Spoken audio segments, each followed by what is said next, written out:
Reading from A Course in Miracles, Lesson 124, let me remember I am one with my truest, highest self, the fact that I cannot be separate from the love and light that created me. One line in this lesson says, our home is safe, protection guaranteed in all we do, power and strength available to us in all our undertakings. Starting with our home is safe. What home is safe? Not the physical home, not the physical realm, not the body, but our soul home, our home within our soul. How can that be safe all the time? Well, I like to break it down into three things. We are in command of that soul home, your inner sanctuary, so to speak. We are the gardeners, the architect, and the gatekeeper of that space. And we reside within that space of constant eternal safety when we remember our truest self, when we're not thinking out of fear, but thinking out of love. Then we go back home to where safety abides always.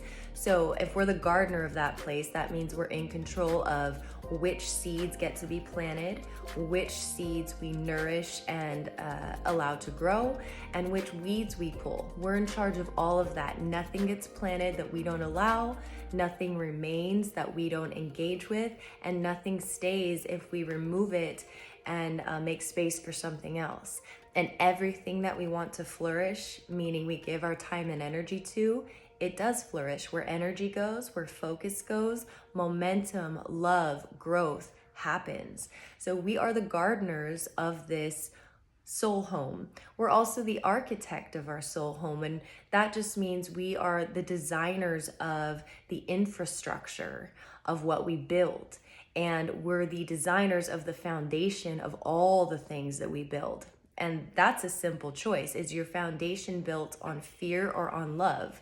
Fear-based foundations are built on needing to prove that you're good enough, needing to defend yourself when somebody criticizes you because you feel like their opinion has power over who you are.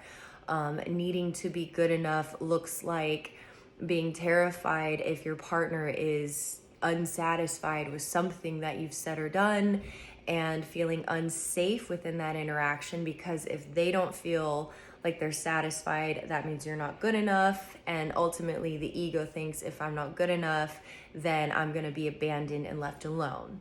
So that's a fear-based foundation, or a fear-based foundation of I never have enough time, I never have enough resources. So we go around always in a hurry, never letting ourselves be still, not relaxing and breathing and taking our time through the endeavors of the day, realizing we have eternity, we're always rushing, and the resources, having faith. So that's a foundation built on fear. Or are you an architect building your infrastructure on a foundation of love, of I am resourced and resourceful in every situation. Every obstacle shows me the way through. Challenges are opportunities. I am always protected and guided. My intuition is showing me the next right step. If I slow down and take a breath, the answers will come. Everything is figure outable. I can do it. I have what it takes. My love, ability, my value, my worth is not even a question. So I'm here to create and play and have fun and explore and love and give.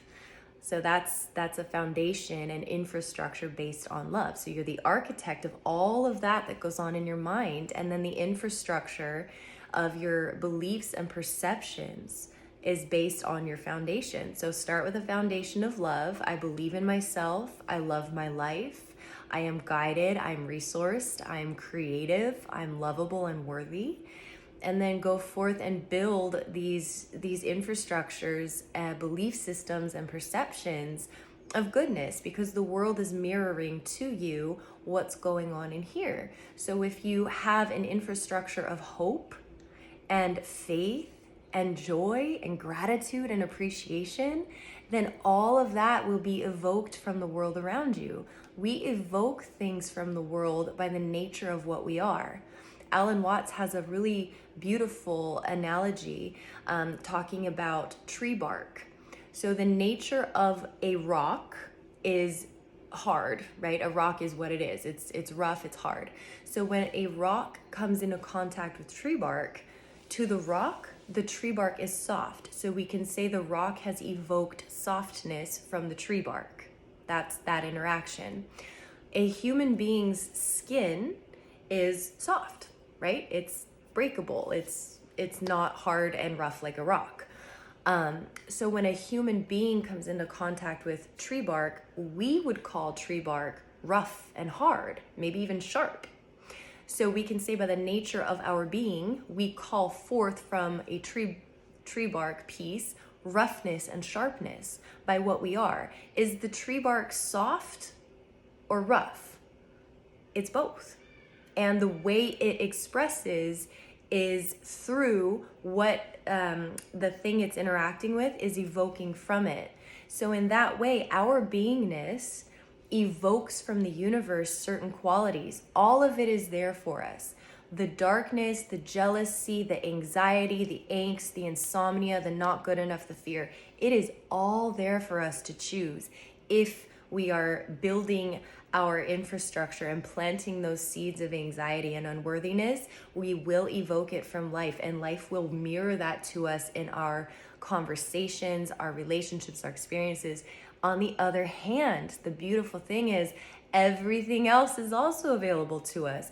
Peace, joy, laughter, stillness, creativity, resources, light, hope, healing, forgiveness, redemption is all there.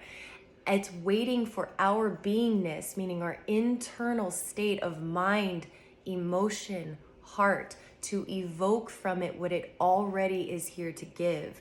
So if we build our infrastructure and our foundation based on love, of hope and faith and joy and willingness to see this differently, willingness to let go, then we can evoke those things from the people, places, things, experiences around us. So being the architect of our own mind, the structures within our consciousness, our focus, we are the architect and the gardener. And lastly, within this home that they speak of here, that's always safe, I think we are the gatekeeper. We decide who comes in and who does not. We hold the keys. We decide who gets to stay when they come in or who needs to take a break from our inner sanctuary, our inner garden. I know it's really popular these days to say protect your peace. I get it. I understand the idea. But I do think the word protection implies attack, and then attack invites defense, and we're back in the whole victim persecutor battle paradigm, which is of the ego, and it's fear-based, and it creates separation between you and the person you're interacting with, versus honor your peace, honor your energy, which I think invites respect and wisdom and clarity, discernment. And that way we can maintain our awareness of oneness with the people we're interacting with, and at the same time discern, this is good for me right now, this isn't, this is gonna help me, this doesn't feel like it is, where we can engage and give our time and energy and focus in a way that is beneficial for the highest good of all involved. So literally that's just one sentence from A Course in Miracles. It's so dense, like we could spend 10 years on a paragraph. But let me remember my highest truth today, my oneness, my inseparability from that which created me, the eternal love, light, source, universal intelligence that is within every cell of my body and my aura. Let me remember that, because when I'm in that space, I am the right-minded gardener, architect, gatekeeper of my existence, and I am at one with the love that created me, and I cannot be unsafe. I am safe, I am protected, I am guided, and my success is assured in all things. Even when I fall, I will be shown how to get back up and rise higher. Have a beautiful day.